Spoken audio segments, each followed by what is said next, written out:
Welcome, y'all, to the 6th episode of Jeremiah the Podcast. I am Jeremiah Alford, and as always, thank you to all y'all listening right now, to all y'all that have listened before, and all y'all listening to the future episodes.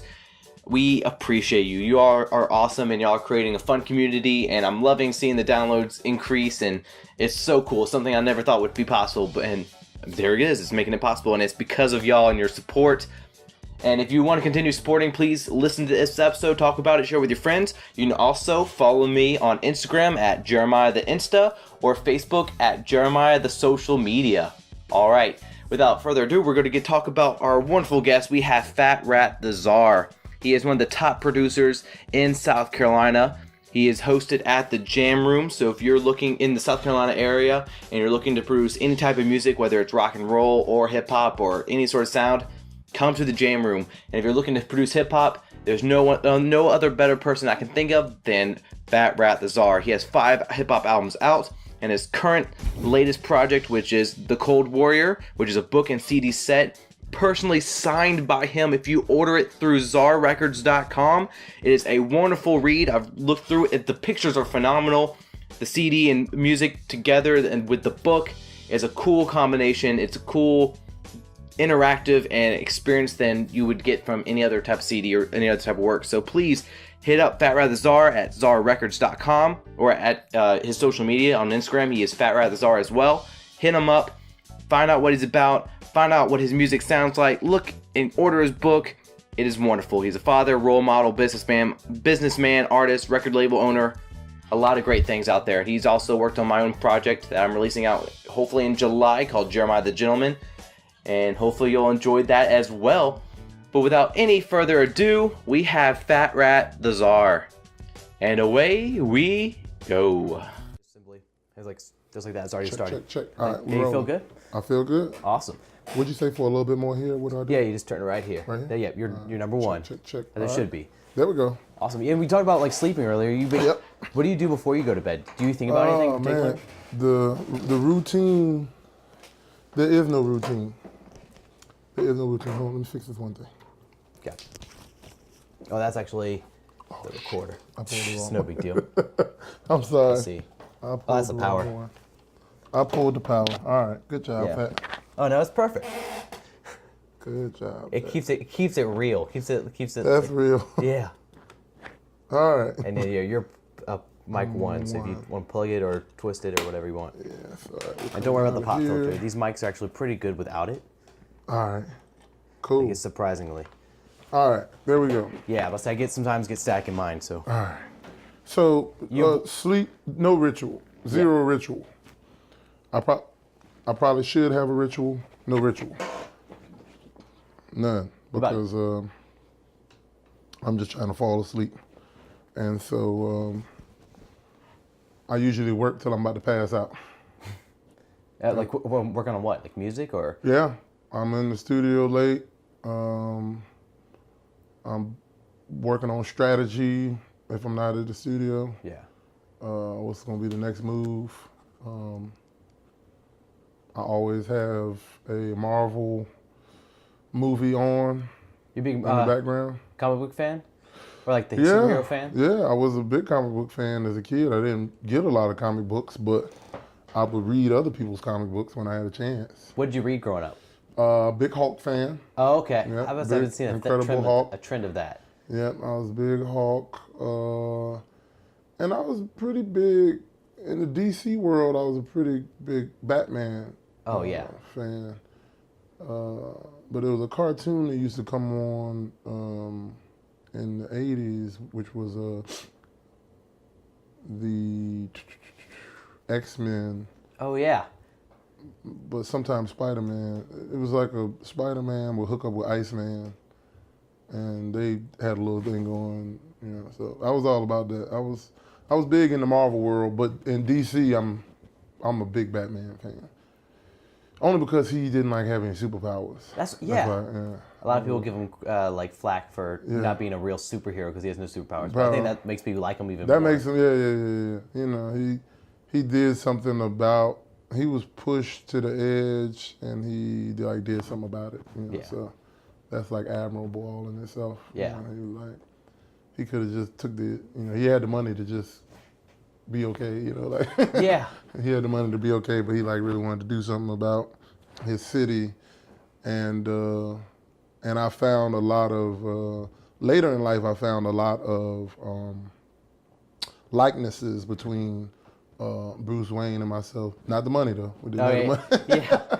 Not the money, but when Christopher Nolan came back and redid the Batman series. Oh yeah, fantastic. And it dug a little deeper into his makeup and how he operated. There were several things that I saw myself in some of his actions, especially with respect to withdrawal and just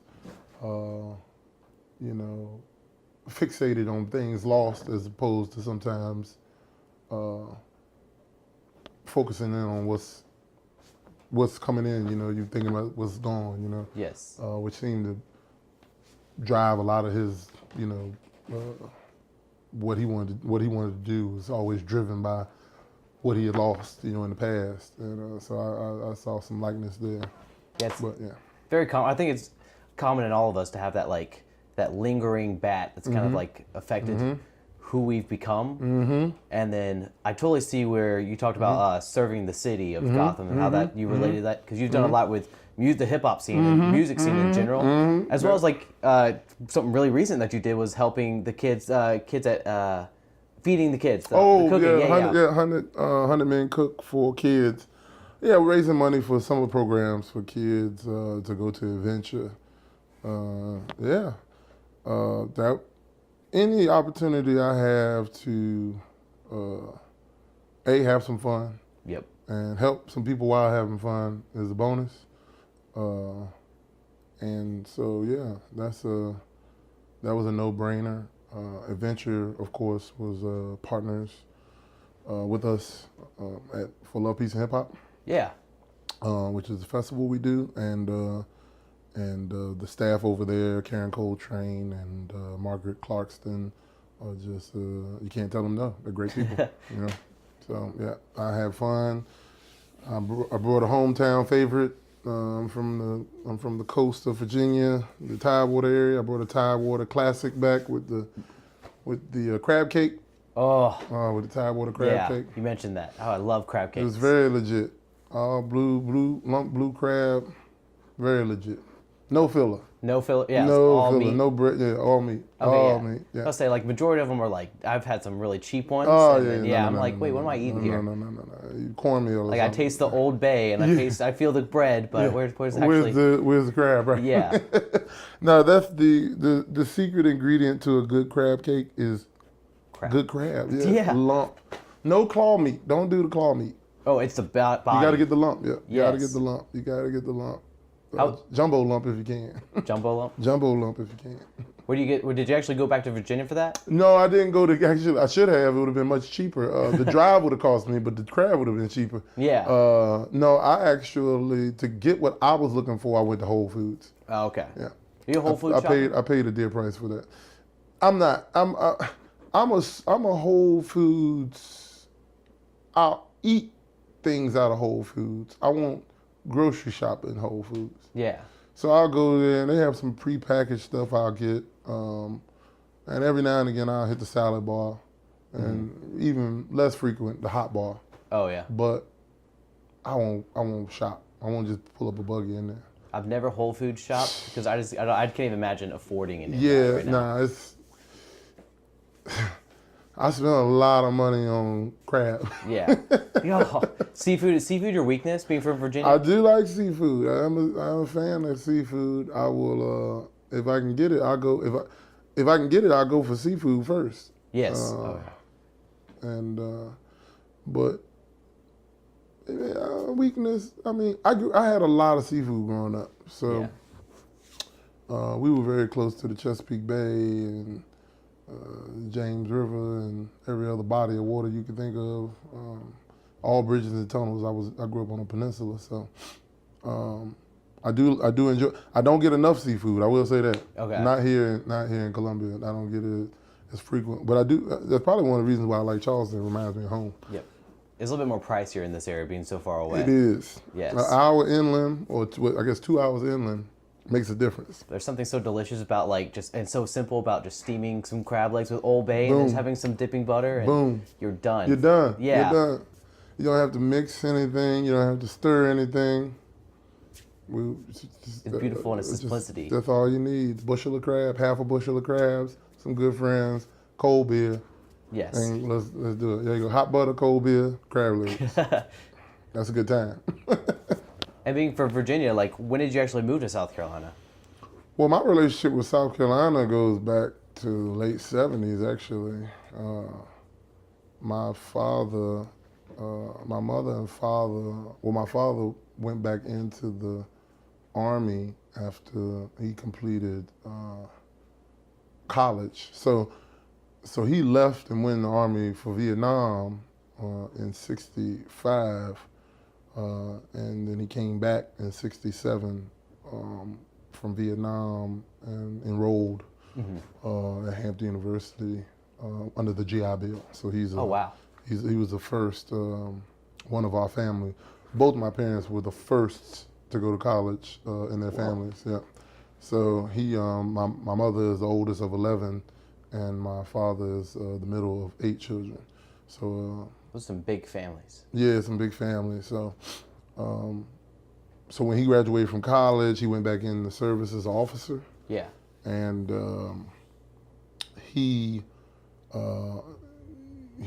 one of his first duty stations after getting married to my mom, they had me. He goes, he's back in the service. One of his first duty stations is Fort Jackson, South Carolina. Oh, wow. So he comes down here with his family, him, my mom, me, and in 1970, 78, 79, late 78 actually, and then we from there they got divorced here, so my mom stayed. My mom is actually from Atlantic City, New Jersey, but they got divorced here. She stayed. She was already working at the local high school, Dreer. Oh, yeah. And so she already had a gig over there teaching. She was a biology teacher. They got divorced, and I went with my dad to his next duty station was Fort Lee, Virginia. Okay. And so that was the beginning of separation from my mom and separation from South Carolina. But So you went back to Virginia. I went back to Virginia with Gotcha. him. So my dad took custody of me. Yeah. I went back to Virginia in 81. We left here. Yeah. Went back to Virginia, but that started from 81 to 1993. I came down here pretty much every summer and every Christmas, every with other your mom? Christmas to be with my mom. Okay. So South Carolina was a very familiar place. And in 1993, when I was 16 years old, my mom came and got me. She brought me down here. Wow, did you stay with her full time? Yeah, I stayed with her full time from 93 to 94, and which was my 11th grade, 10th and 11th grade school years. Ended up going back home to graduate in 95, but in 95 when I graduated, I moved back down here for good. So South Carolina has been home to me for a long time, but my permanent residence since 95. Okay. And when did music play a part in this time? Well, music came into play the year that I spent down here the first time when she came and got me. So I got in trouble in Virginia. I got in some trouble with the law, and I was pretty much not going to be welcomed home. I was pretty much becoming a property. I was getting ready to become property of the state, essentially. Yeah. Or the Commonwealth. Virginia's a Commonwealth. Oh, okay. And so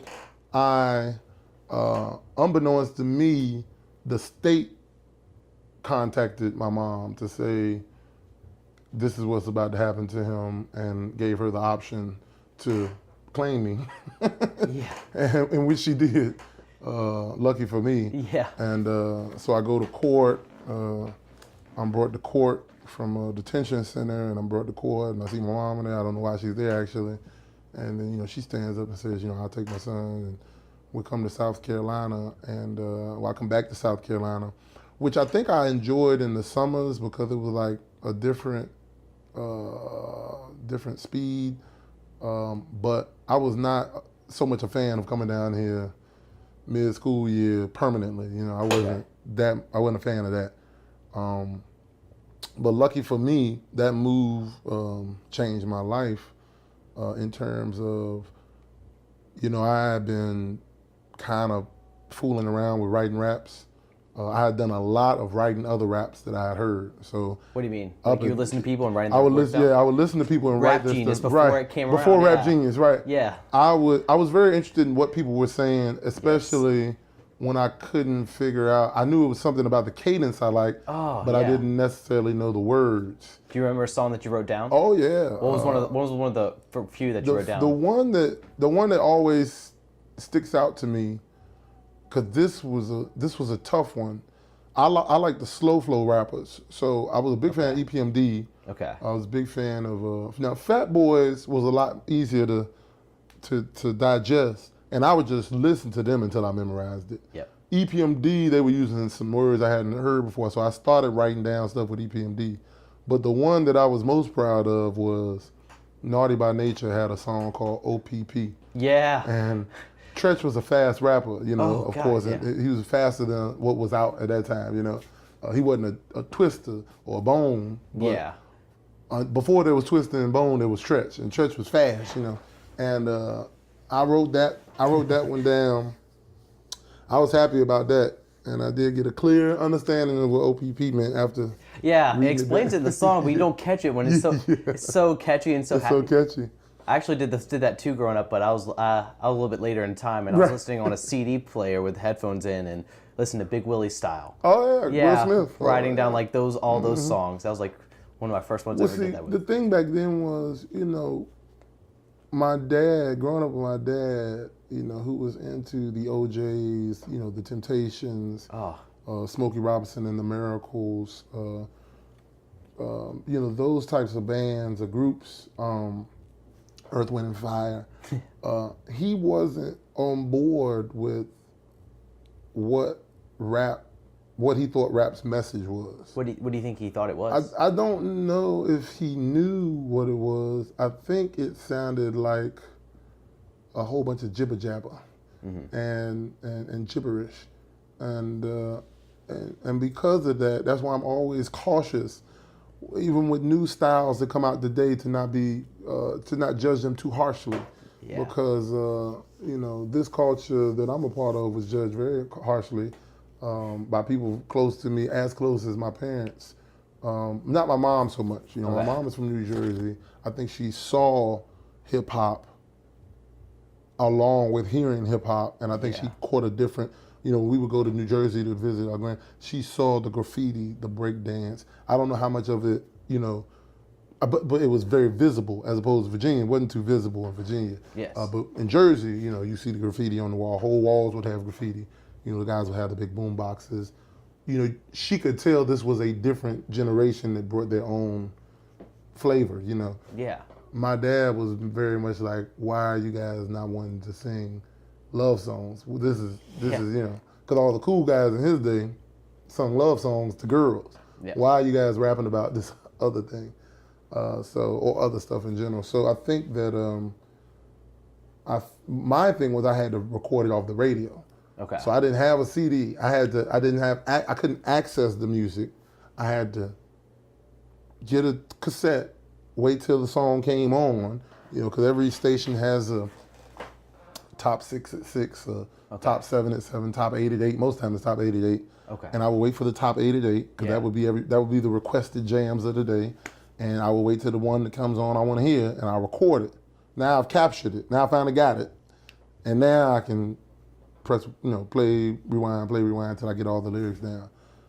Which I was very happy about that. Yeah. Even if I couldn't rap it out loud, just rapping it underneath my breath when it played in the car. It's kind of yeah. That was like, I was all about that. So if he would be flipping through the stations and would land on this. Oh, you'd be riding with your dad? And... Oh, yeah. Sometimes he'd land on, because, there wasn't dedicated hip hop stations. Oh, so it was adult, contemporary, it was adult, it was R&B stations. Yeah.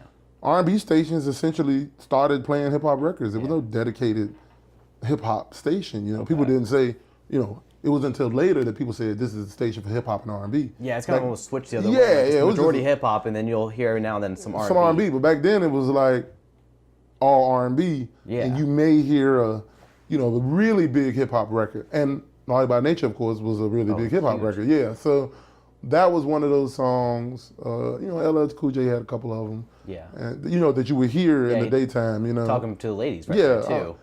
All the lipping and... Yep. Anything that has something to do with ladies is going to get some play. Yes. So that's just the rule. Yeah. You know? Well, it's almost like how a lot of people sell their music that way. Absolutely. Yeah, because any guys like girls, and girls like something, you'll kind of generally know about it. Okay, hello. Yeah. If a woman likes it, you're going to figure out what she likes. Exactly, yeah. Like, I was told, like, growing up, like, as a joke to read, like, girl magazines, but it's almost, like, sort of true, yeah. It's research. Yeah. It's research. You gotta get in their mind. You gotta get in their mind. Drake isn't getting all those streams because dudes like him. Yep. He even talked about it in his first albums. Yep. Like, he's like, what was it? I don't remember his first song. What was it? Because I know it's like, you're so fine like a ticket on a dash. Yep. That song. What's the... Shoot, I don't know. Oh, man. But yeah, Drake, exactly. It's the one with Wayne. Yeah. The one with Wayne. I know exactly. Yeah. I don't even know if it's the one beyond it. Like, I don't think you're beautiful. I think you're beyond it. Beyond it. Yeah. That's he hit the scene so fast. And unlike a lot of artists, he's released so much music in such a short amount of time that, I mean, when we really look back over Drake's songs, I mean, he just had more songs than anybody else. More hits. Yes, like he's been consistent. Like there's people putting out a lot of songs and stuff like that, but no one's been as consistent as him. But he also had Lil Wayne as like his mentor, and between Lil Wayne's albums and how chart topping they are, and all his mixtapes, he has like hundreds of songs that he just doesn't even put out there for everyone. Just it makes all sense the dedications that Drake would pick up where Wayne left off. Yep. I mean, it makes sense. He learned from somebody who put a lot of music in the atmosphere. Mm-hmm. A lot of music. And the digital revolution, I mean, I can't even imagine being able to hear new songs from my favorite artists from the 80s and 90s at this rate. Oh, it's insane. I mean, I waited years to hear something. I mean, when Eric B. and Rakim dropped the album, you just held on to it. Yeah. Like it was rare. You just waited. You just waited for 3 more years. You know, you just waited in between EPMD albums or Public Enemy albums. You just waited. Yeah. I mean, now nobody has to wait. No, and it's kind of like made music something you just throw away. It's kind of bothered me a little bit. It's done something to the value. You're right. Yeah. It has.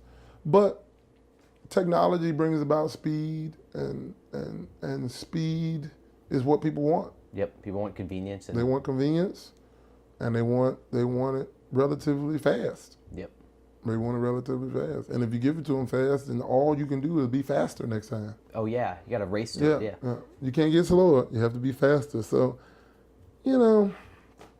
That's one thing that's been freaking me out about these self-driving cars, because all I can imagine is how much more people are going to start working. Right. Now they don't have to spend like an hour or two for their daily commute. Right. And then they're not just texting and driving. They're now can have a whole laptop in front of them. Right. And pretty soon their car's going to be the computer, and they'll just be using that. They'll just be talking to them. Yeah. It would be the Jetsons. Yeah, it really will, yeah. It would be the Jetsons. We're on the way. Oh, we're definitely on the way to being the Jetsons. And the big money in music came really with, or at least in hip hop, with like, who was the big artist? Was it Biggie and Tupac really kind of changed the scene, but really were they the ones sold a lot of records.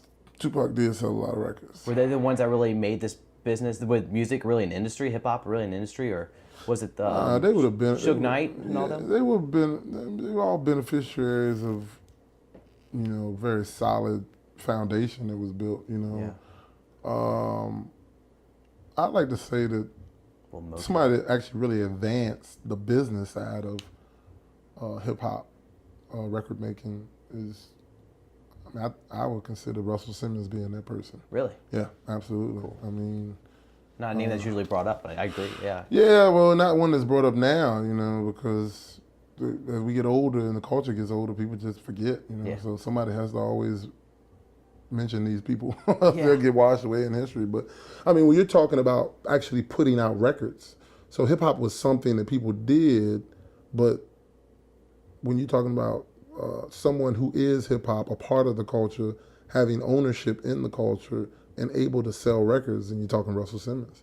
You're talking about Def Jam. Yes. And what Russell Simmons did with Def Jam was the precursor to anything else. No Limit, Death Row.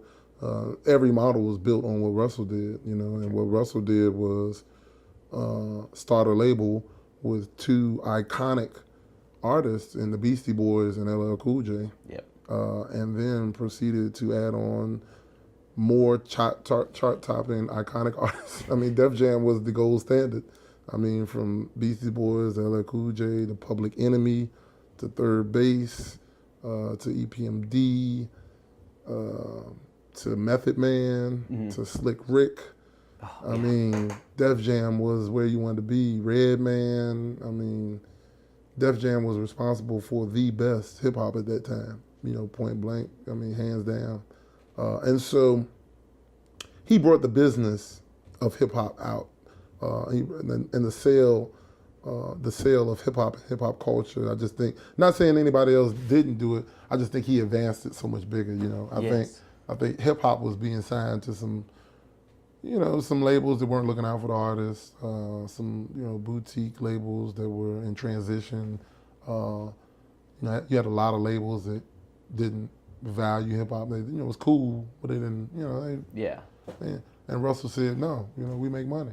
People want to buy our records. People want to dress like us. People want to talk like us. People are fascinated with this culture, so much so that I'm going to sell them every part of it. The first movie, Crush Groove, Russell Simmons. The first hip hop movie you're looking at. The first record label in Def Jam. Now, I'm not saying there weren't record labels before that, but a record label owned by a guy that was in the culture. You're talking about Russell Simmons. He showed us how to sell it. I'll tell you that. He showed us how to sell it. And then, after that, of course, you got your Dr. Dre's and your Suge Knights and Puff Daddy. Your Puff Daddies. Yeah. And they'll all point to Russell. That's so true. They'll all point to Russell. That was the standard. Yeah. So even Andre Harrell at Uptown, they'll all go, that guy. Yeah. And then he's out of it. He sold Def Jam and he's been gone. Been gone for a long time. But relaxing very nicely, I'm sure. But probably still putting a lot of work. But I tell you, what's special about that is he's gone, but Def Jam's still here. Yeah. And still breaking ground with artists. Very relevant. Still, Very relevant. So from LL Cool J all the way through Young Jeezy, you talking about, and whoever else they signed in the last. I mean, South Carolina's own Lil Root, Def Jam. So Big Crit. They kept it going. It's an iconic label. When you would see the guys would come in with jackets in the club back in the day. You be in a nightclub, and the guys would walk in with Def Jam jackets, the record promoters. Yeah. And it was just the jacket to have. It was a Letterman's jacket. You see the big D and J for Def Jam on the back, and they be walking in with vinyl records to give to the DJ. And it's like, if this dude works for Def Jam. Man. He's bringing records in the building. Oh, I forgot about Ja Rule, DMX. Oh my gosh, Jay-Z. Yes. Def Jam. Thank you, Russell. For real. Thank you, Russell. Yeah, you kind of, I guess from that point, that is true, because all those names you mentioned are huge names.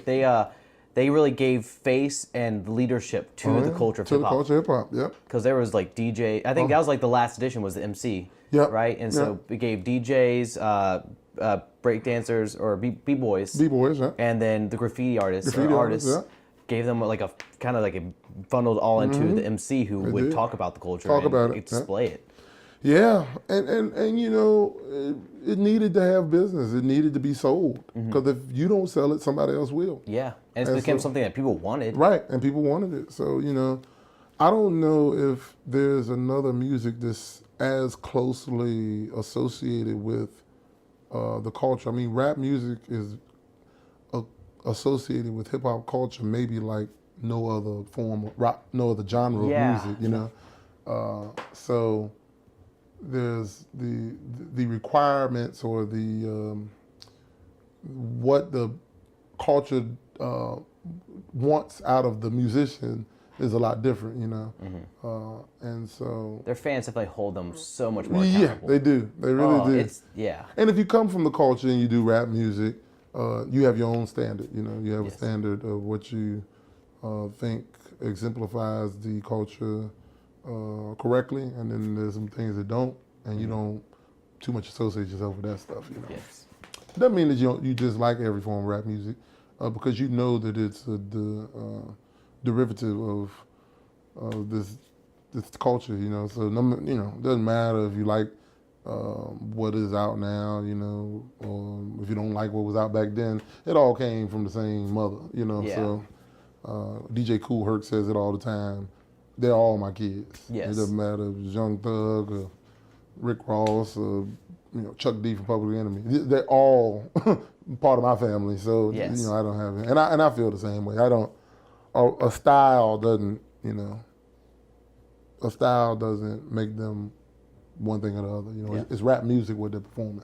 Rap music is a part of hip hop culture. You know? Yes. The MC, because a lot of times what you'll find in rap music is someone MCing. Sometimes you find rap music where no one's MCing. Yeah. It's just rap music, but it's still that music, that sound, that idea comes from the culture of hip hop. You know. And by saying hip hop is this culture definitely requires your artist to be genuine. It works out best that way. You Yeah. know, there's a different standard now. You know, in my day it was one standard. You know, you said who you were. Now, you know, you can say who you can make up something really. Yeah. Create a character. Yeah, you can create a Like character. D12. Yeah, you Yeah. just make a character, and I think, but hip hop will always require you to be true to yourself. Yes. So the only way to be sustainable in the game is to be true to yourself. You know, that's not to say that you can't get off a time or two, but if you want to be sustainable and you want to be here for the long haul, you'll be true to yourself because hip hop does require that. Yes. Well, with your music, how did you stay true to yourself in that case? Well, my music revolved a lot around my life, so I just my music was very therapeutic to me over the years, and me just wanting to express my feelings about things I was going through. Yeah. I know there's a little bit of storytelling also. Oh with yeah, yours. yeah, a lot of storytelling. And so then, you know, creatively, I take that hat off and I put on the business hat to sell it. But I don't think much about the business when I'm making it. Yes. I'm almost not thinking about it at all, because you know, it was the way I express myself. You know, I'm up for a good conversation, but I'm not talking about those issues just in conversation. So I needed a place where I could speak freely and out loud and back to myself about decisions made, Yeah. you know, and the way those decisions affected me and others, you know. And there's something about with having something with music tied to it, people understand it a little bit better and want to listen to it deeper. Absolutely, absolutely. Well, you have the opportunity to rewind it. Yes. So unlike a conversation, you can really, you know, press rewind and play back again, and you know, depending on the day and the mood, that music might touch you differently, you know. Yep. And you might hear something different in the music, you know, as opposed to a conversation that's pretty straightforward. The way you're dancing or the way your cadence is on the beat, might speak differently to some people some days. Same song, but it's all, you know, what you're going through that day when you listen to it, you know, and that story might, you know, that might shake you up a little differently. Yeah, like there's so many different meanings just to say a word. Oh yeah. And in addition to tones and volumes and all that. Absolutely. And you sound like you're a big fan of lyrics. I am. Because you talk about writing those down from Naughty by Nature and stuff like that. So is that what you look for in your artists, to have good lyrics? Yeah, I mean, in artists I work with, I just like them to tell their story. I think everybody has a unique story. And I like to hear people that aren't afraid of their own unique story. That's, you know, as a producer of records and as a label owner, that's what's attractive to me. Somebody that's like, yo, here's my story, you know, and me being able to figure out, is this a story? Sometimes it's a story I like and I don't know how to sell that story. Yeah. But then there's sometimes I hear the story and I go, I can sell this story. I know this story. And then even sometimes there's a story that I don't know how to sell it, but I know that people want to hear it. So then that's when I got to do my research to figure out how to sell this story. Where the market is. Where is it at? Right. Who needs this? Who needs to hear this? Who wants to hear this? Yes. But I know, I don't know where to go, but I know that if it gets in front of the right ears, that once it's received, other people will begin to talk about it. It's about finding where you're going to penetrate the market. And so, lyrics, using the word. Words are powerful. Very. And so, people that can use them in a way to move other people have a gift. Yep. And ultimately, I think people crave someone to put out there a phrase or a word or a statement that is something they've always wanted to say, but they have no idea how to say it. How to say it. And that's what I think the artists have. Like, that's what I think the MCs of hip-hop have done, is that all these people had ways that they could display it, but they had no idea how to say it. Right. The real talented ones are the ones that really... They give it a voice. No, you're right. Yeah. And that's the beauty of the lyrics and songwriting. Yes. Right there. And that's huge in our culture now, because people on Twitter, that's all you do, is you see someone who has a good phrase and you're like, I like that. Yeah. I'm gonna retweet that. I'm exactly. Share this with someone else. Yes. Lyrics are powerful, man. And the right ones, they last for a very long time. Yeah. And we're blessed to be in such a country that can have us say anything we want. Yeah. Say anything you want. Yeah. Yeah. So why not make the most of that and actually say something? Yeah. Like, you have awesome artists like NWA, Ice Cube, and all of them. They were. Now you're talking about a groundbreaking artist that have not only made good music over the years, but you're talking about groundbreaking artists that opened the doorway for other artists like Tupac and Eminem to come out and say what they thought. Oh, yeah. Because no NWA, I don't know if you'll get a Eminem. Yeah. I don't know if you can have an Eminem without an NWA. Oh, I don't even know if there's a kid that would think he could do that without having someone who just said, Then having NWA with Dr. Dre's support, kind of. Yeah. I mean, so they pushed it to the limit, as hip hop should do. If we can speak freely, then this is what I want to say. Yeah. And it challenged authority, but if the American Constitution was made for everybody, then I don't think the world saw that one coming. Yeah, right, yeah.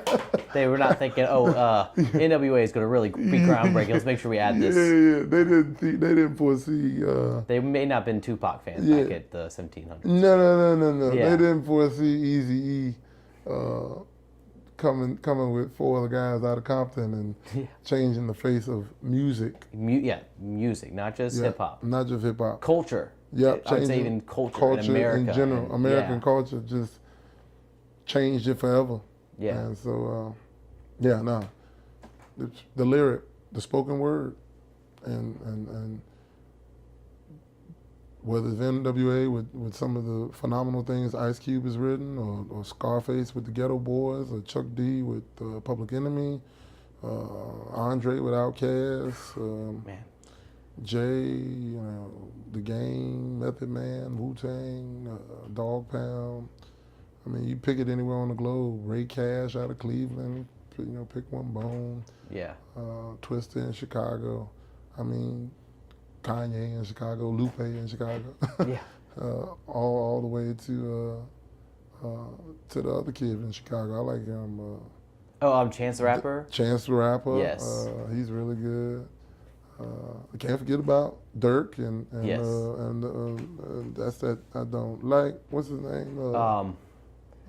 Travis Scott. No, but Travis Scott too. Yes. I'm trying to think. I can't. I'm thinking all these. I'm just gonna shout out them. Joey Badass, but Joey Badass. But it's not that guy. But it's not him. Joey Badass is a very New York sound, isn't it? Yeah, he was New York sound. Shout out to Nipsey Hussle on the West Coast. But I mean, all these voices, all these different styles, and different approaches to writing. Yes. They all were important. and still are important, you know. Oh, totally. That's the one thing that makes them important, that they're very unique voices, songwriters that, phenomenal songwriting, to be honest. Yeah. Bottom line, just phenomenal songwriting. And I'm glad that it's getting its just due. Kendrick, you know, Cole. What do you think about the state of hip hop? You're naming all these actually fairly current artists. What do you think about it? I'm loving it. I'm loving it. I'm loving that. No matter what people say about the state of hip hop, Kendrick Lamar is leading the pack. Yeah. And he's very conscious and very lyric oriented, and you know, consciousness to me isn't about changing the world or trying to have a lofty idea of change as much as it is just being awake and aware of what's going on around you. You know, you're conscious, you're awake. Yep. You know, you're not unconscious, yes. and you're not doing this subconsciously. You know, you're awake, you know you're awake, and you're aware. And so to see J. Cole and Kendrick leading the pack, it lets you know what people really want at the end of the day. From what I can tell from like what I've seen of Tupac and listen to his stuff, Kendrick would probably be someone that Tupac would love to have around these days. Absolutely. You know, my vote is for Nipsey now. I will say that. Oh, okay, yeah. Nipsey's my guy. That's my guy. But I mean, I like Kendrick. You know, Nipsey hasn't had the commercial success as far as you know, radio hits. But Nipsey's my guy. I mean, I think he's the future of hip hop. Ooh. Yeah, he's the future That's of hip hop in all aspects, from ownership to merchandising to marketing. He has a good business sense with his stuff. He has an excellent business sense, and so you know, he is one of the artists. Though he's probably maybe 10 years my junior, that was very inspirational to me. When it came to owning myself and owning my brand and things of that nature, I saw what he was doing and I was impressed. I was like, dude, this is hip hop. Yeah. Like hip hop doesn't, you know, wait. Hip hop goes. Hip hop ain't waiting for anybody to give him a shot. Hip hop is gonna take his own shot, and he did just that. So I'm very impressed with Nipsey and all that he's doing, and. You know, to me, he's the future of what hip hop is going to look like. I'm excited to see what he does next almost every time. You know, I've been following him for about 8 years now, and you know, he keeps pushing the limits. He keeps pushing the limits. He owns himself, and I think people will be surprised, you know, if they were to see what he's, you know, his net worth or dollar for dollar. He may be doing better than some of the people he's obviously doing a lot better than people on the radio, but maybe more than some people would even know, you know, just by owning himself, just by having ownership of himself and where he's going, you know. So a lot is resting on him right now. I'm hoping he brings it in, you know, from Mailbox Money to Crenshaw. I mean, that's awesome. He's brought some very good music and still bringing a very high level of music. Yeah. Which it's not easy when you're running a business. No. You know, to have that type of time. Trust me, I know. Yeah, so you own your own record label, Star Records. Oh, yeah. And stuff. And speaking of which, I actually have been listening to your album, The Cold Warrior, and all that, and been digging it. How you have 2 CDs on there, CD 1 and disc 1 and disc 2. Right. What time difference is from disc 1 and disc 2? Because I remember hearing. No, they're all in there together. Okay, they're all mixed in. It's a mix of probably. Well, it's a mix of definitely. Let me look at the back cover. Yeah, I got it right there for you if you want. Yeah, let me take a peek at the back cover. I don't want to mess anything up here. You should be able to reach.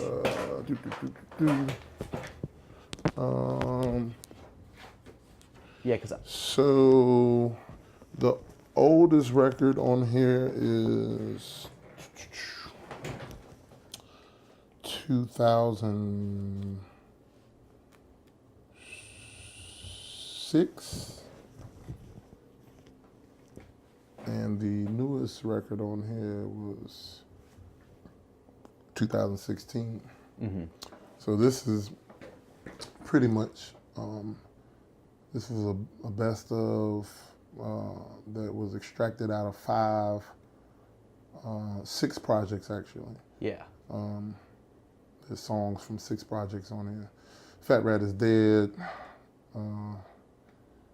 Inglorious Bastard, I Know You Don't Love Me, All 3 Cold Wars, and actually Railroad. So seven Okay, projects. yeah, Railroad was the latest project. Yeah, that's the latest project. So OG came off of Railroad. So yeah, you know, it's not brand new music, but that kind of goes along with the book and the times, you know. Yeah. the book and the times. But Railroad was new music that we dropped in December of last year. Was there any ideas of feelings or moods that you wanted to, or thoughts that you wanted to provoke with disc 1 versus disc 2? Because I don't know, being a listener and not knowing where your head was when you were creating this, I felt a big shift in the 2. I actually didn't, and I also have not listened to disc 1 and disc 2 back to back yet. Hey, okay. As I have not read Cold Warrior cover to cover yet either. I've read it a lot. Yeah. I've read it a lot, but I haven't read the book. Yes. The actual book. I haven't sat down and read it and just had a chance to sit back and just turn the actual pages. Yeah. Cover to cover. So this was if there was a shift, it wasn't intentional. Okay, yeah. It wasn't intentional. Nah. It's probably one of those, the artist in me wanted, like, is seeing something else in it. No, it was, you know, these were, we tried not to, everybody has songs that they think is, you know, I mean, you're talking about over almost 80 songs worth of music. So to narrow that to 28, the favorite 28. Is that tough? Well, we tried not to make it tough. So we tried not to toil over it, and we just kind of voted on records. And who's we? We was everybody at the label, and a few people that have been along the whole ride.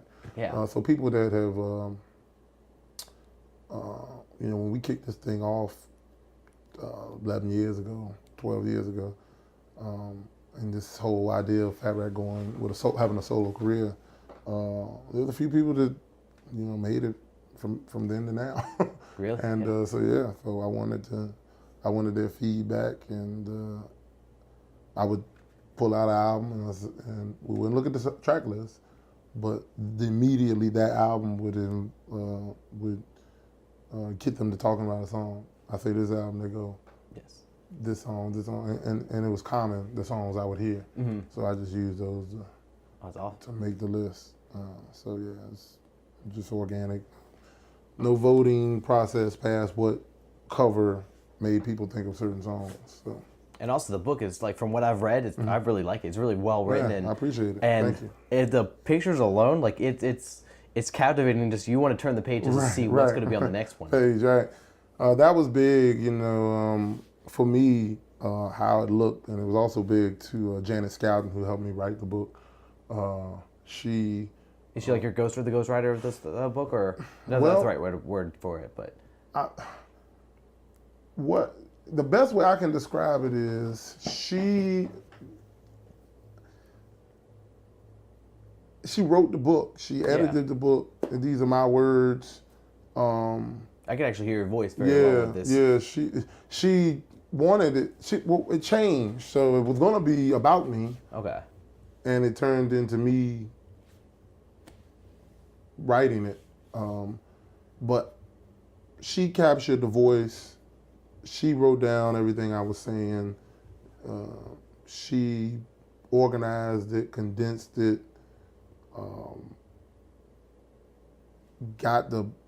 we went through all the pictures together.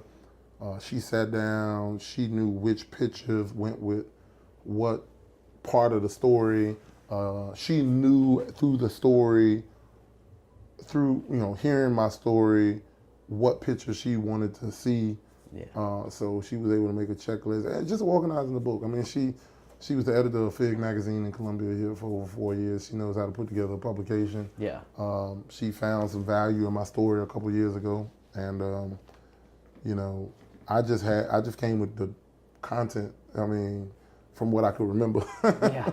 and jotting it down, and I think she made a good decision in having it be written in my voice. So I didn't feel like that at first, but she definitely made the right decision, and I think it allowed people to connect with me a little bit differently, knowing that this was me.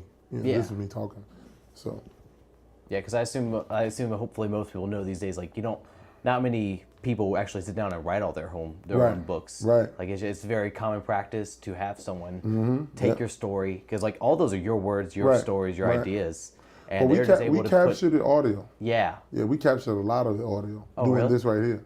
Oh, that's awesome. Yeah, they just had to. So we caught it the right way, and she transcribed it all. See, that's exactly what it is. Yeah. She transcribed it all. Although we looked, shout out to Janet. We looked for an app for her, but there was no app to translate all of my slang. And spelling, I'm sure it was fun. But the thing is, she wanted a real story, so it took me having.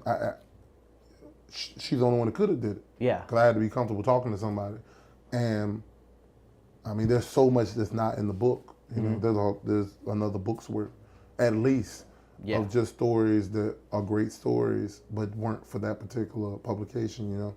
And I'm sure some people were reading and they were like, wait a minute, this pulled up a little short. Tell me more about this.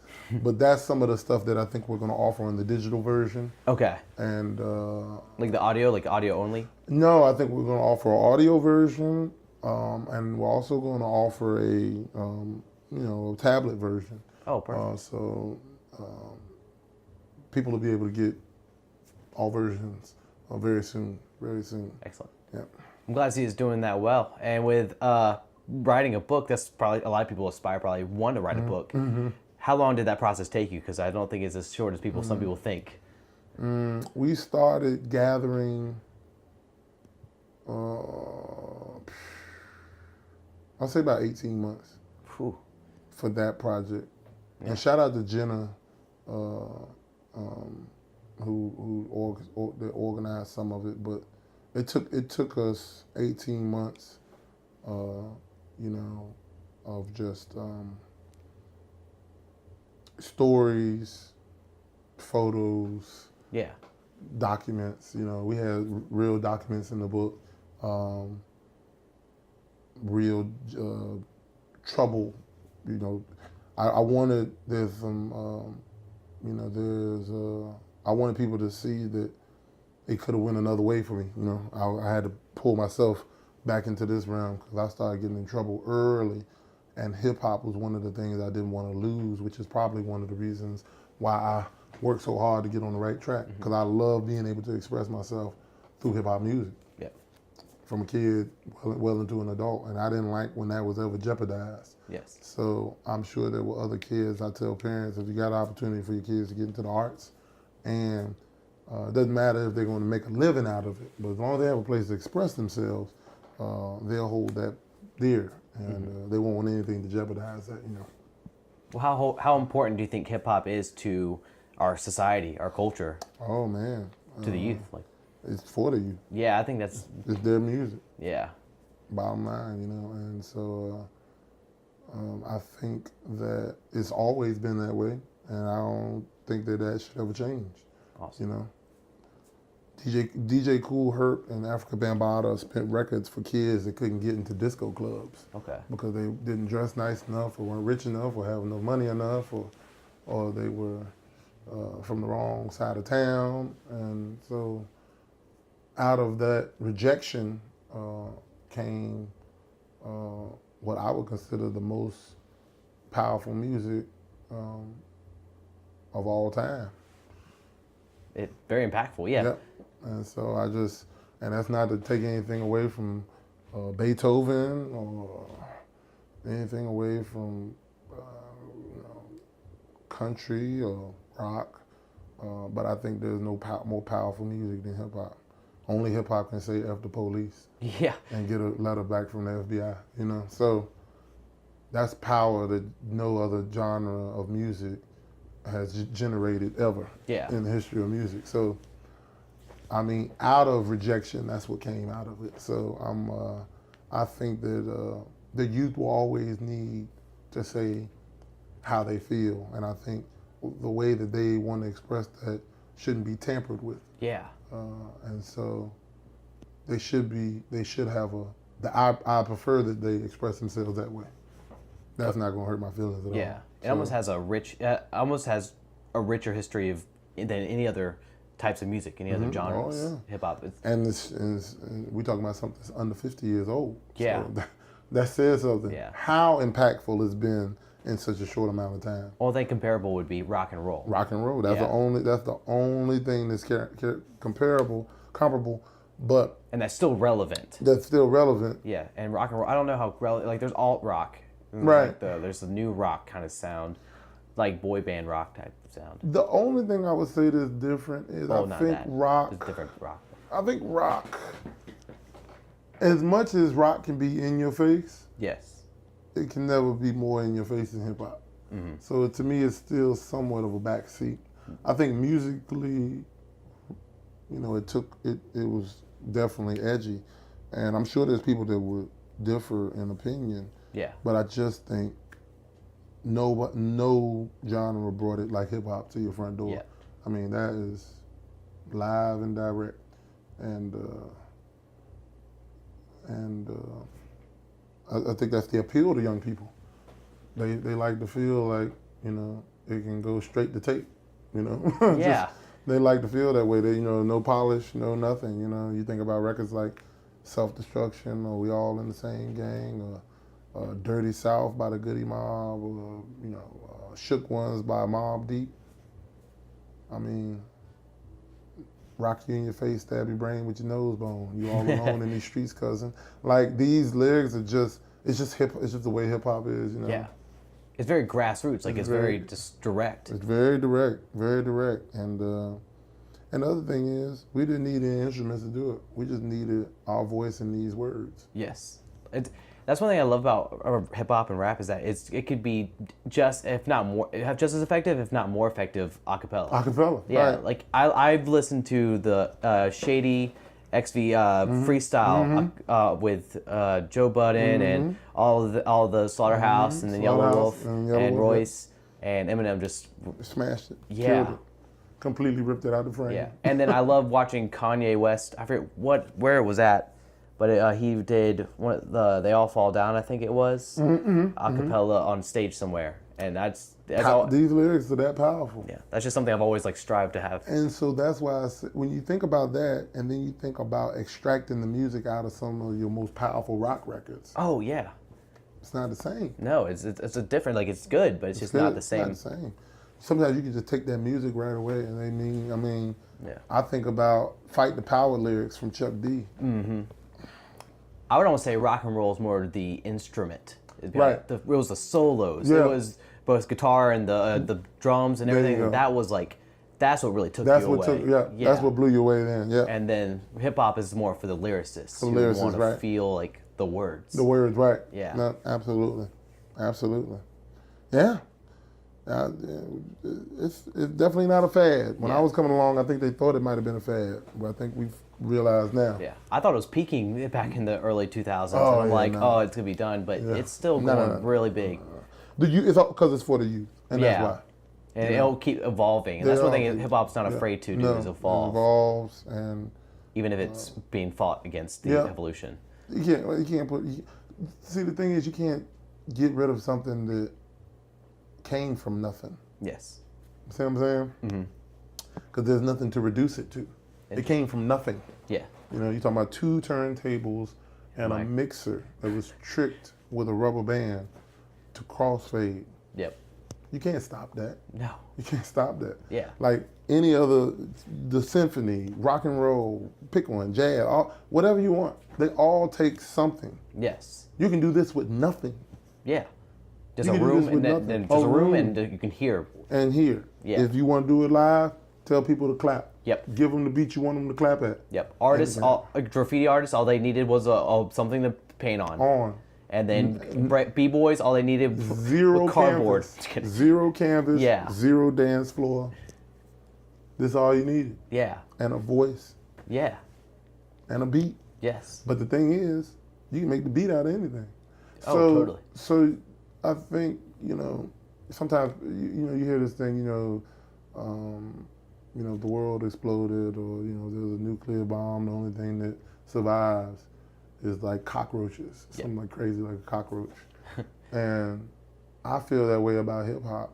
Like any other music could go away. I think that hip hop, what we know as hip hop now, has lived before. And I think that as long as there's a voice, Yes. and a rhythm, Yep. that there'll always be somebody that'll say something with a rhyme that is intended to pluck your nerve. Yeah. You know. Oh yeah. And so I think hip hop has come to the planet before, and I think it may have been called different things. Everybody has their own ideas about that, and so, but I think people get the gist of what I'm saying. What we call hip hop now has been here before, Okay. and I think it'll be here forever. Yes. But as long as people can use their voice, Yeah. to Whether it's actual words or just whatever sounds, designer says. Yep, there you go. It's a cadence. It's a beat. It's something that, because we can say that we don't understand what designers say. I mean, I don't understand what designers saying. I had to look at the lyrics and I'm like, really? That's what he's saying? He is connecting, and people are, if they're not understanding the words, Yeah. the sounds are moving them. Yeah. People would rap. People. I think rappers these days are kind of doing what a lot of people did back in before this mumble rap era. Was that they would all mumble the words when they didn't know them and stuff like that, and they would only shout the words, probably the rhyme was all they heard. And so now the artists are they're still writing good lyrics relatively, and then they're just not being as clear with their dictation, enunciation. Yeah, and all that that. enunciation is Yeah, I thought I was told growing up that was the fact. Like if you couldn't enunciate when you rapped, like it was bad. Yeah. Like you'd be frowned upon. and it still may be bad. Yeah. But somehow they're connecting without enunciating Yeah. and pronouncing their words. But Yeah. they're all my children. You're also tailoring to an audience that doesn't care about the lyrics as much. Boom. There and you stuff go. like that. Like There you go. we wouldn't vibe to that like growing up. I don't see us. But you know, but the audience changes. Yeah. Because what what your older brother listened to is not what you want to listen to. You know, you want your own identity. Yeah. And so, culture cleansing. It happens all the time. You know, so, the little brothers are coming, and they're not gonna want to hear mumble rap. Nope. They're gonna have something else they want. Yeah. That we probably wish mumble rap was back. Yeah. You Right. know? Yeah. But it's just those who are leaders these days and respected founders of hip hop or respected members of hip hop and all that are the ones that we listen to, Right. and then they grew up listening to the It '90s. changes, and that's Yeah. what people have to be okay with that. You know, when Ja Rule came, he's singing, and then they were mad at that. And then 50 Cent did the same thing, he sang, Yep. and then, that went away. And Waka Flocka came, and Gucci Mane came, and people, where did the lyrics go? And then, they were gone, and now something else came, and people wish they could have, Waka Flocka back now, or Yeah. Gucci Mane, So it's always something you don't want, or you think it's changing things in the wrong way. It's advancing. There's nothing new under the sun. Yeah. They all take elements of the old stuff. There's no way to get around that Yeah. because, there are very few rappers that have zero fathers to their style. So almost every rapper has a father to his style. Yeah. Outside of Biz Markie and Old Dirty Bastard, there's almost everything has been fathered, So Yes. stay tuned. Oh, if you think hip hop is different now, Oh, I can't even imagine. just stay tuned. Yeah. It's not like I say, it's for young people. Yes. And we should be happy that they are changing hip hop, because when hip hop isn't changing, then we in trouble. Yeah. That's when we're in trouble. Hip hop music, when rap music isn't changing, rather, that's when we're in trouble. Yeah. And people want to hear what's new. Want to hear the new sounds that are coming out. Yeah, absolutely. And there's like a place for it. I don't know anybody in my generation doesn't know who Lil Yachty is or doesn't know who Designer is after Panda. Like it's Yachty will be here in Columbia in a couple weeks, in August. Yep. In about 6-7 weeks, he'll be at the Music Farm, and I think that it'll sell out. excellent. J. Cole will be here Thursday. That'll sell out. So I'm so sad I didn't get those tickets. I know, right? That's gonna be a good one. Well, you'll also be here in a few weeks performing at Music Farm. I'm not You're not performing this year? I'm not playing the farm this year so far. Okay. That could change. But we just played Freeway Music Festival last That's week right. Yeah. over the Tin Roof, and we're getting ready. I think me and Cole and La Lisa and maybe a few other artists might be doing some tour stuff later on this fall. So That'd be awesome. Is there any tour dates that you know of that maybe related to that or not related to that you want to announce? This will be coming out in June, so early June. We'll be not yet. Okay. Not yet. Well, then where can they go to get more information? FatRatDaChar.com or ZarRecords.com. Awesome. And you're also on Instagram. FatRat da Czar on Instagram. Do you have a Twitter? I don't have a Twitter yet. FatRat da Czar on Twitter. Perfect. Yeah. Easy to find. All things FatRat da Czar. And make sure you pick up the Cold Warrior. The Cold Warrior. Go to Czar Records and or FatRatDaChar.com. Order. And he'll even sign it for you. And I'm signing everything that's leaving out now. So yeah, now is a great time. Fantastic. I've loved it, and if you, I love the music.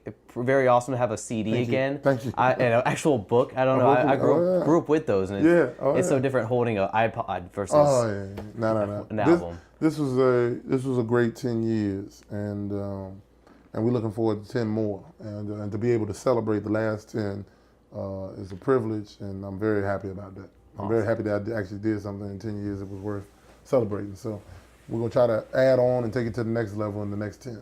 Fantastic. So everyone be sure to stay tuned with what you're doing. It's still coming. New stuff coming down the pipe. Awesome. Thanks, Pat. Appreciate it. Thanks, man. All right, y'all. Thank you again so much for listening to this latest episode with FatRat da Czar. Wonderful time with him, and make sure you check out his latest project, The Cold Warrior book CD set from ZarRecords.com. It is personally signed, and you will not regret it. I am Jeremiah. Make sure you hit me up at all the social medias. I am on Instagram at Jeremiah the Insta. I'm on Facebook at Jeremiah the Social Media. And please stay tuned for the next episode on Wednesday with Bert Soren of Sorenex. All right, y'all. Have a great day, and see you soon. Peace!